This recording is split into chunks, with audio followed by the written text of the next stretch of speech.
အားလုံးပဲမင်္ဂလာပါခင်ဗျာအခုကျွန်တော်ဘာလုပ်နေလဲဆိုတော့ကရင်မြင်တွေ့နေရတဲ့အတိုင်းပါပဲခင်ဗျာကျွန်တော်စက်သားပေါင်းနဲ့အတူထမင်းနေပြီးတော့ရင်ရက်ွက်ကခွေးလေးတွေကိုလိုက်ကျွေးပါဖြစ်ပါတယ်ခင်ဗျာကျွန်တော်ခွေးလေးတွေကိုကျွေးဖို့အတွက်ကိုကျွန်တော်ကိုယ်တိုင်တည်တည်ချာချာလေးဒါနဲ့ဖတ်နေတာဖြစ်ပါတယ်ခင်ဗျာဒီတခြားလေးစနစ်တခြားလေးပေါ့နော်လက်အိတ်ကလေးဆော့ပြီးတော့စနစ်တခြားလေးသူတို့လူစားတဲ့အတိုင်းလေးမျိုးကိုကျွန်တော်နဲ့ဖတ်ပြီးတော့ခါကြရေးဒါကျွန်တော်ကျွေးမှဖြစ်ပါတယ်ဟိုဖက်မှာတော့ချင်းထဲမှာတော့တချင်းပေါ့ရပြီပေါ့နော်ဒါဒီဖက်ထပ်နေထပ်ပြီးလဲထပ်ပြီးတည်ထားတာရှိပါသေးတယ်ပေါ့နော်ထပ်မင်းနေဆိုတော့နေပဲကျွန်တော်ဒီအိုးလေးထဲကဲ့ပါတယ်ဟိုနောက်လာမဲ့ထပ်မင်းလို့ပြန်နေဖက်လို့ရအောင်ဆိုပြီးတော့အဲ့လိုကဲ့ထည့်ပါတယ်ခင်ဗျာထည့်ပြီးတော့ခါကြရေးဒါခွေးလေးတွေကျွန်တော်တို့တက်လေးပေါ့ဒါတရင်ကြော်လာပြီးကြော်တရင်နေပေါ့နော်တရင်ကြော်လာပြီးကြော်တရင်နေမှာကျွေးမှာဖြစ်ပါတယ်အခုဆိုရင်ကျွန်တော်တို့ခွေးလေးတွေကိုလိုက်ရှာနေဖြစ်ပါတယ်ပေါ့နော်ကျွေးဖို့အတွက်ကိုလိုက်ရှာနေဖြစ်ပါတယ်ရှာလို့မတွေ့သေးပါဘူး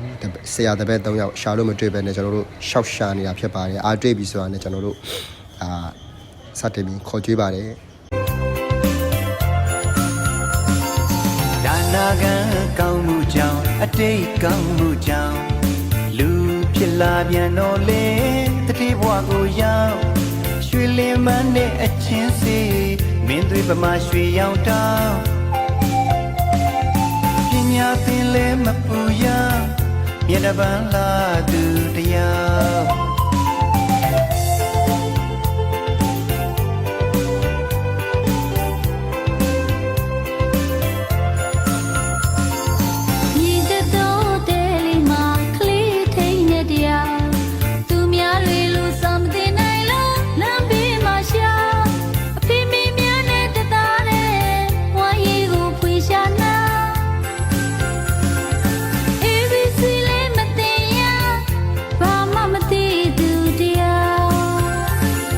ကရုဏာမြတ်ဝန်းများနဲ့ဝိုင်းဝန်းစာနာထား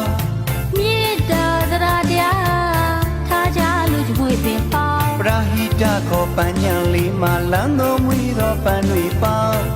ရွတ်နုများတဲ့ကြပြစံထနုတောက်တာပီတိမျက်နာပိုင်ရှင်တွေအတွက်ပြုံးကိုစီယာပရာဟိတရဲ့မွန်မြတ်သောမေတ္တာစံရည်တဘော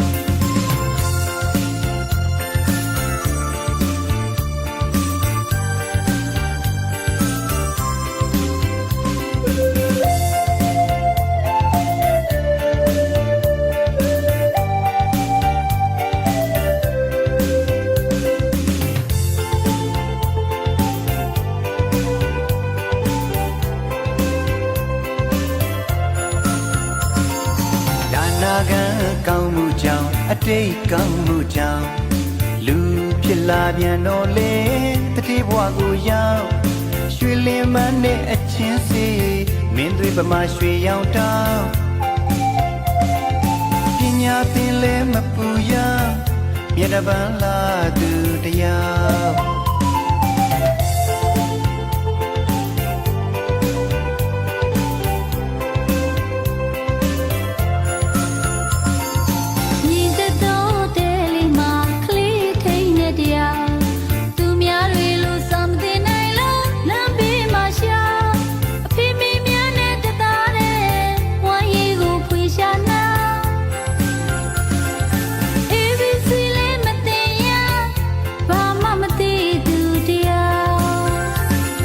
ကရုဏာမြတ်ဝန်းများနဲ့ဝိုင်းဝန်းစာနာထား